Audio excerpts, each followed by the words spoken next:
Whenever I think back on teachers, the same three come up all the time.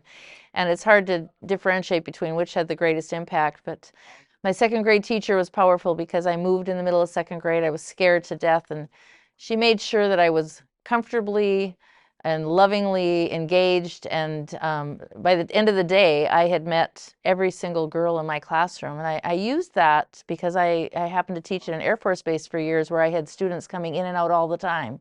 And I used her same way of dealing with new students coming in and making them feel welcomed and comfortable.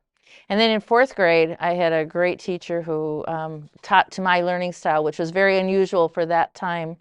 And she mixed things up with seating arrangements. We played games to learn different math concepts and whatever. I could not wait for the next day in the classroom. And I know she did things very differently than parents wanted her to do because they wanted a traditional desks in rows kind of a classroom, but she met my needs tremendously. And again, I took that with me every time I started a new year.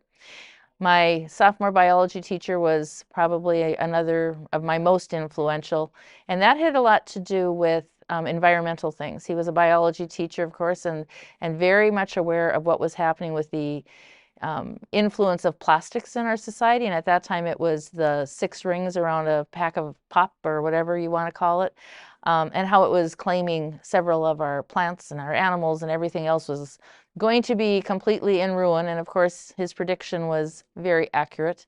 And he instilled that in me as far as littering and being very cognizant of my environment. And I shared that with my classroom all the time. And everything I do, those 3 teachers come back to me all the time.